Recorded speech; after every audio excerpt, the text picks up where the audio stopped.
Hi, welcome to A Gray Barn Rising. I'm reading the poems this evening of the Argentinian poet Alejandra Pizarnik. She lived from 1936 to 1972. She took her own life at the age of 36. She's a very powerful poet, and interestingly, she reaches back in her poems toward childhood and forward toward death. So the mystery lies on both ends of the spectrum for her, the mysteries of childhood and the mysteries of death. As a matter of fact, the Argentinian poet Enrique Molina once called her the daughter of insomnia. And I think that nighttime quality, that pacing back and forth through consciousness pervades her work, and that's just a spot-on comment, spot-on name for her. I'm going to be reading this evening from this book, Toward an Image of Latin American Poetry. I first got this book in the early 80s. This came out from Logbridge Roads, which was then in Durango, Colorado, Frank Graziano's press. And they published some wonderful things, and this book gathers together several Latin American poets, including Alejandra Pizarnik. Unfortunately, we don't have a large collection of her work available yet, and I hope that a translator out there will do her complete poems. There was a small selected Exchanging Lives that came out some years ago from a press in Britain, Peepal Tree Press, and I'm still waiting, like I said, for a much larger collection of her work. This first poem that I want to share with you is entitled Exile, to Raul Gustavo Aguirre. This mania to see myself as an angel, ageless, without a death in which to live, without pity for my name, nor for my bones which weep wandering. And who doesn't have a love? And who doesn't feel joy among the poppies? And who doesn't possess a fire, a death, a fear, something horrible, even though it were feathered, even though it came with smiles? Sinister delusion to love a shadow. The shadow doesn't die, and my love only embraces what flows like lava from hell. A silent lodge, ghosts sweetly erect, priests of foam, and above all, angels, angels as beautiful as knives that arise during the night and lay waste to hope. I think you can hear some of that, the duende, as I've talked about before, with various poets of Spain and Latin America, and other poets as well. And I mentioned this before in the episode on Lorca. Alejandra Pizarnik certainly has duende. This is a poem, actually this is a group of poems from a longer work of hers called Diana's Tree. And this is a series here of 13 poems, very short. And I think rather than interrupt the reading of these poems by stating what the number is, I think I'll just pause a little longer between sections so that we can feel, digest the poem a little bit and not be interrupted by me announcing a number. From Diana's Tree. I have leapt from myself to the dawn. I have left my body next to the light, and I have sung the sadness of what is born. These are the versions that you offer us, a needle, a wall that trembles. Only thirst, silence, no encounter. Beware of me, my love. Beware of the silent one in the desert, of the woman traveler with the empty glass, and of the shadow of her shadow.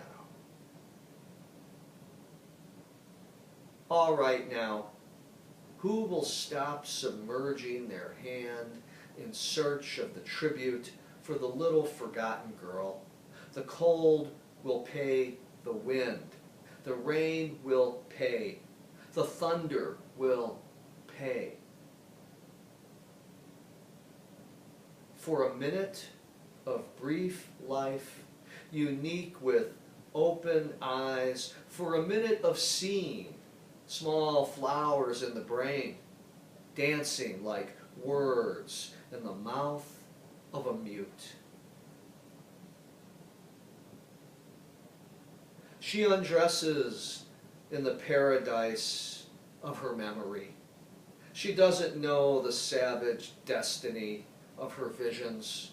She is afraid of not knowing how to name what doesn't exist. She jumps with her shirt in flames from star to star, from shadow to shadow. She dies a distant death, the girl who loves the wind.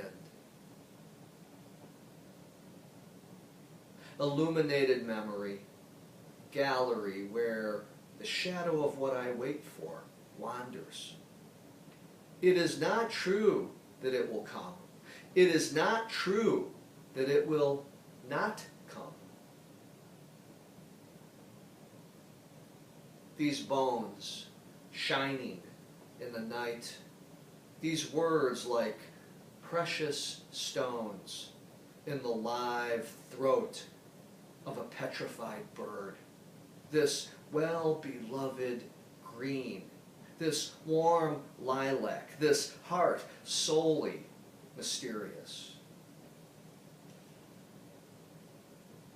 A weak wind full of bent faces that I cut out in the shape of objects to love. Now, in this innocent hour, I and the girl I once was sit on the edge of my gaze.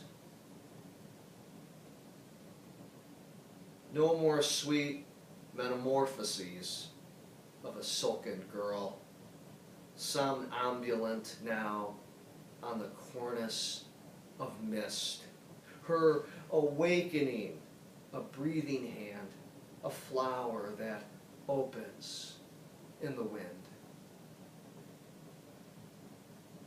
To explain with words of this world that a boat sailed from me, carrying me away.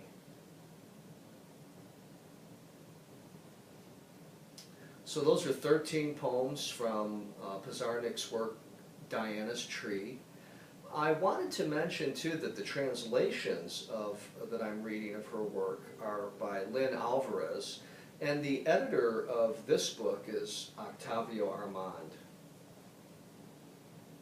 I always think it's important that we honor our editors and our translators because they're doing tremendous work to make poetry, particularly from other cultures, available. I want to close with a book of hers, speaking of Pizarnik being known as the daughter of insomnia. I want to close with a poem of hers entitled Night.